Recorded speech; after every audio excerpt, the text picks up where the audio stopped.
Hey y'all, Chrisio here from Chrisio's Clucky Chronicles YouTube channel and Chrisioshow.com website. Thanks for being here. Thanks for joining us. Thanks for following along on all of this absolute crazy wild adventure. Because today I'm going to answer a question and I'm going to talk about it here on our little, whatever you want to call it. Somebody sent in a question. They wanted to remain anonymous, and it's perfectly fine. You can do that. They want to know, when is the best time to introduce your chicks to your rest of the flock? So today I'm going to talk to you a little bit about how I do it and what we do. You've probably seen it before on some previous videos, and it's raining again. Hopefully I won't get rained on too bad. I know you can hear it out here, but anyway, let's go over a few tips and tricks and things on when to introduce your chicks to the big flock. Alright, as you guys already know, I hatched these lovely babies right here from eggs. Yep, I hatched them. All of these babies belong to the big crowd in the big chicken yard. And I hatched every one and I hand raised them all. That's why they're all so sweet and dainty and cute and pretty. Look at the face. Look at your baby face. Tony, you're so cute. Anyway, so there's going to be a lot of speculation and a lot of people that's going to say, oh, don't let your chicks go out to the big yard until they're this age or that age or whatever. You can do what you want to do. Number one, they're your chickens, right? This is your flock. They're your babies. If you feel like that they can fend for themselves and they can run around and get away from any kind of trouble or roosters trying to jiggle with them, then by all means, please, you do that. Make sure that you're just doing what you want to do for right now. That's all you have to do, is just do whatever it is you want to do. And you take those good and the bad with whatever consequences you get. Now for me, these chicks right here are way too little for my taste, for me to put them out. Tony still wants extra huggies and lovies. Now, have they fully feathered out? Yeah, they, for the most part, have fully feathered out. Do they have the growth on them that they need? Are they old enough yet to where I won't have to worry about them getting beat on or picked on? No. I would not put my babies out there until they are twice the size that they are now and what I would consider as being full grown, because they're still little. They're still little bitty babies. You hear the rain coming in? Good thing we're in the barn, huh? So they're still little bitty babies. They're not quite to the point where they're laying eggs yet, and they're definitely not quite to the point where I feel comfortable personally letting them out on the chicken yard with the big babies, because there's a lot of chickens out there and there's a lot of different personalities.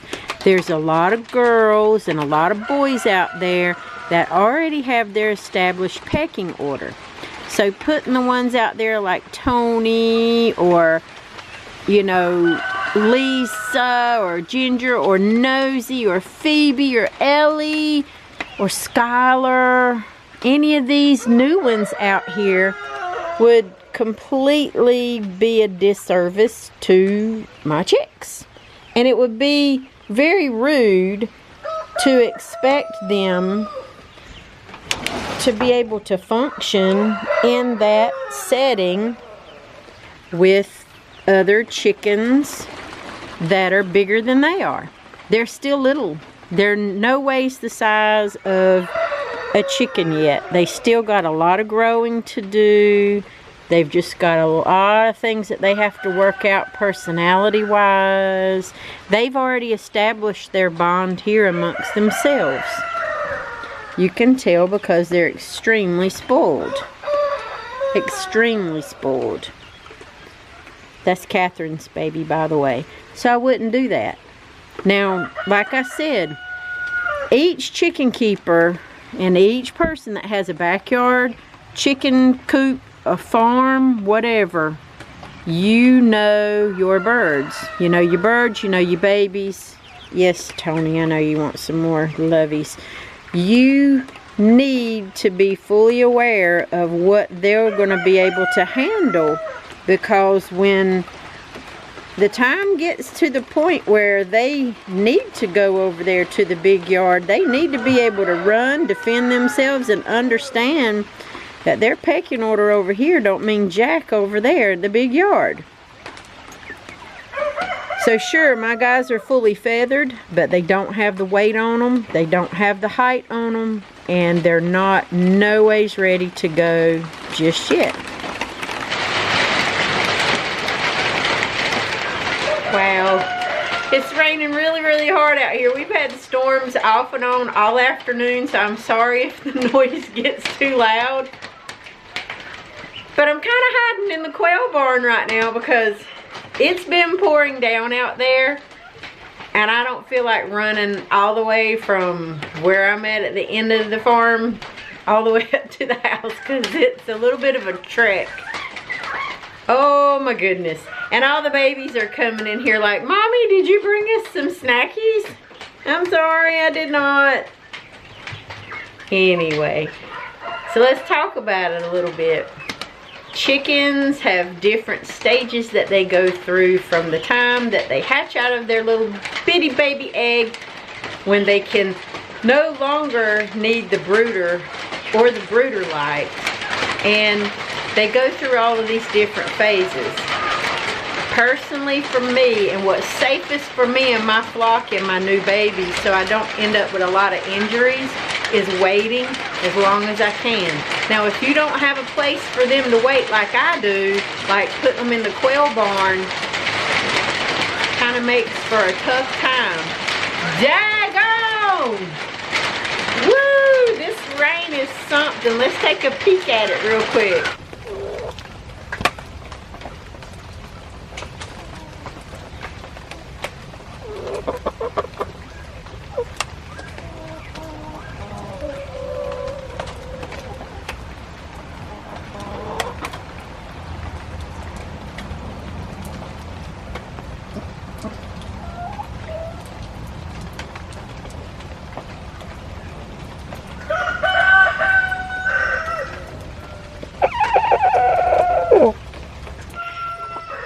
You ever just have those days where it's just rainy, rainy, rainy, rainy, and then you get a, you know, like a lull in the clouds, and it's, oh, okay, everything's good right now, I'm gonna go back outside, and the weather app says, oh, hey, you know, it's passed over, you gonna be fine, and then you come out and you get stuck in the barn somewhere. Yeah, that's one of those days. I'm out, it's still sprinkling a little bit, but not too bad, not too bad. But I'm not going in there because I will slip and slide and fall down. Yes, you would laugh, Nanaroo. Nanaroo even laughed. Because I've done it before. I've slid and fell down before, even with the umbrella. And they've all laughed at me and jumped on top of me while I was down in the mud. So I don't intend on doing that today. Yes, you did. You laughed. He laughed so hard. Anyway, let's see if I can move around a little bit more without getting so completely drenched. Woo! Oh my goodness, muddy mess out here, isn't it, babies? It keeps raining and raining and more rain and all kinds of stuff. Woo, it's wild, ain't it? Kind of wild, ain't it, Nanaroo? Sure is. Yeah, they're a little bit angry. Is what it is, though. But you see how big my chickens are. You see how big these girls are. Full grown egg-laying babies out here. And you see how they act. I don't need chicks that are smaller than that out here getting hurt or injured. So just be mindful when you're transferring chicks. Like if you don't have the ability to shelter them in another location, it's fine. Just be very careful and be very watchful, because these pecking orders are ferocious, guys. They are something. So this girl right here has been sitting in here for I don't know how long. I mean, she's so broody, and I don't hear any babies. I don't see any babies, but I'm not sticking my hand in there either, because she gets pretty angry. But the chickens can come in here and jump all over the top of her little hideout that she has in her little milk jug. And it doesn't seem to bother her. She's very motherly. Ain't that right, Brian? She's a good girl. But I don't see any other babies or hear any other babies. I don't know when she comes out. I never see her leave. I know the boys bring her food. You're really cute. I don't know. Maybe you'll be okay.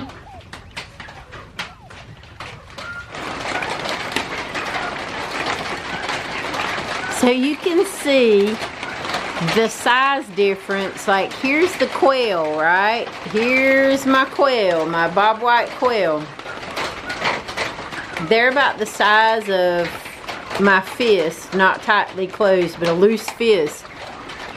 They're not too much bigger than that.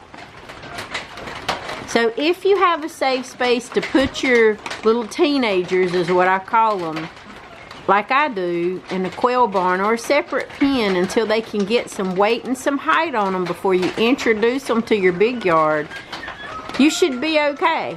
The only thing you have to watch out for is pecking order, injuries, picking on them back and forth, those types of things.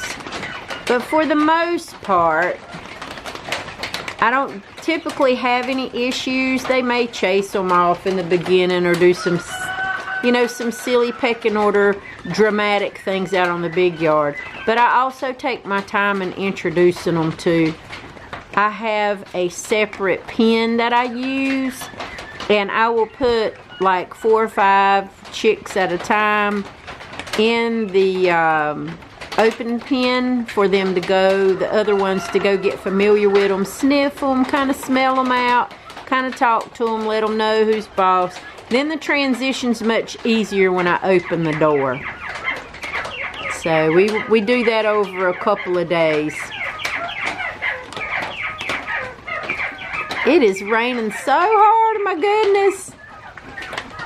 Oh my goodness, ladies and gents. Use your best own instincts as far as when to switch over your chicks, because not everybody has an extra pen that they can raise them in until they get up to size. And a lot of people just will tend to put everything together. Just keep an eye on them for injuries, pecking issues.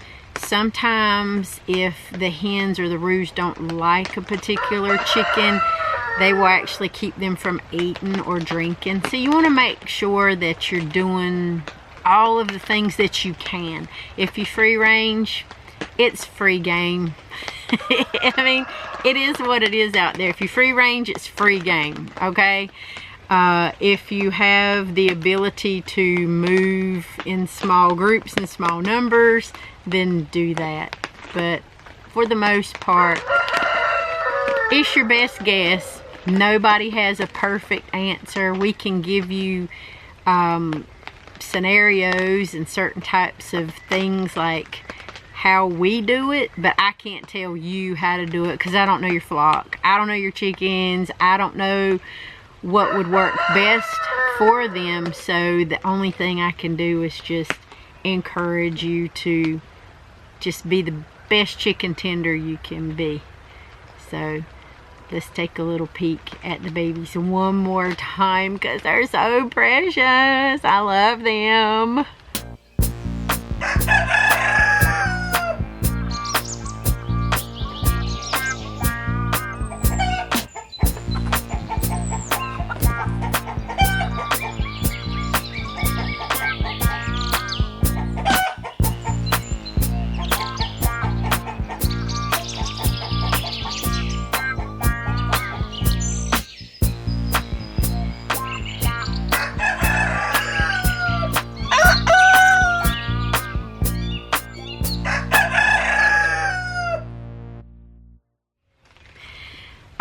now that we've had a little peeky peek, it's going to be a little while longer before I introduce my chicks out into the general population area. While I'm talking about that, you guys have seen all the different pens that we have set up. We have the Angry Roo pen for a reason, because I don't want them breeding. They were too nasty, gnarly, and ugly to not only us, but to the other females and the other chickens that were out in the gen population. So I try to breed that out.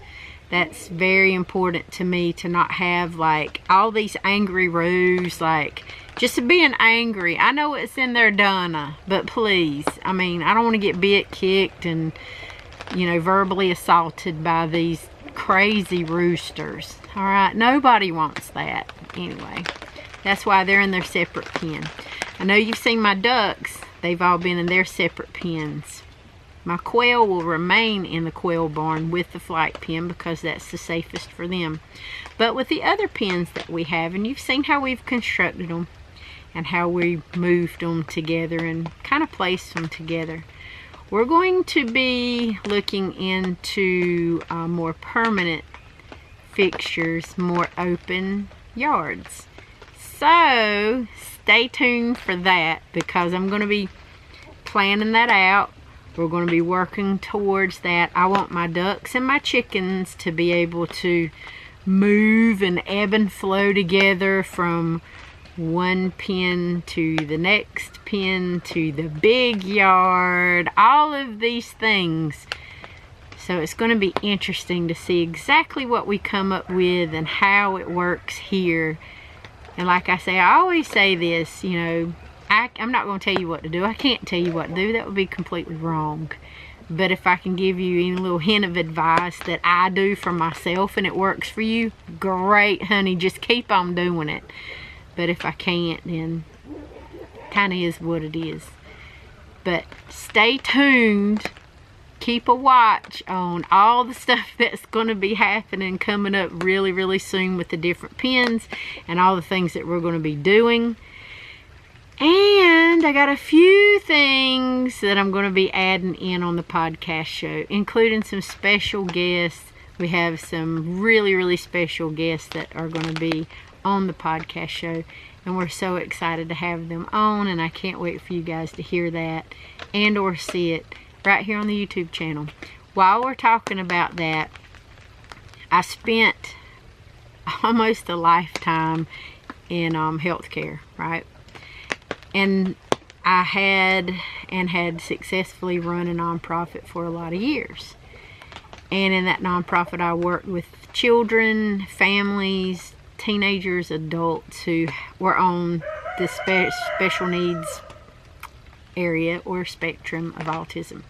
I worked with all of them, from terminally ill to chronically ill, all different types of all different. I saw a lot of different things, and I worked with them through music therapy. Now, I will tell you this. I decided, since I had to give that up 2 years ago, that I still needed to do a little something for families and kids and little learners and people who I had worked with for many, many, many years. And I have a sister channel called Clucky Studios. So it's right here. And what I do is I create songs, I create music, and create fun little catchy dance tunes. But it's also educational, so your kids can learn while they watch it. And you can watch it with them. You can do little dances. We've got one about penguins. We've got one about turtles. We've got one about elephants. It's just all animal and fun related. Because, you know, I love animals. I love a floof of any kind. Well, except maybe snakes. I don't really care for snakes, but I will do an animal video on like snakes or something eventually. So if you're interested and you got little learners, little kiddos, little people that just like to learn and dance around the house and sing silly songs, then go check it out at Clucky Studios, and you can subscribe over there too. Those videos come out every Saturday at 9 a.m. And over here, we're going to do a lot.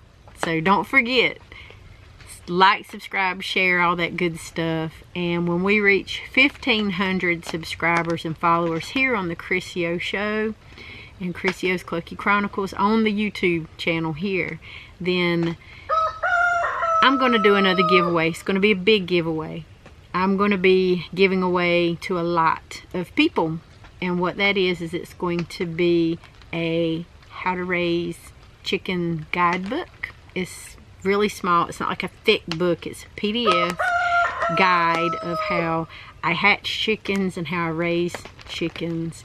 And I want to be able to help you guys out. So I'm going to gift that to the ones who go over and subscribe to Chrissy O's Clucky Chronicles YouTube channel. And in order to get you the PDF, you also have to subscribe on the email list. And when we hit 1,500 subscribers and followers here on the YouTube channel, I will email it to you guys who are on the email list. It's that simple. So we got a little ways to go. We're not too far off, but it's getting there. So if you would like that, please, if you so choose, go do that. Anyway, I'm going to leave you guys because it's starting to sprinkle again. I kind of want to jet to the house before it falls another flood again. So I appreciate y'all. I heart y'all great big. I hope this helped you out, anonymous person that sent me the message on when it's time to move chicks to the big yard. If it did, great. See y'all next video. Remember, if you can't be good at it.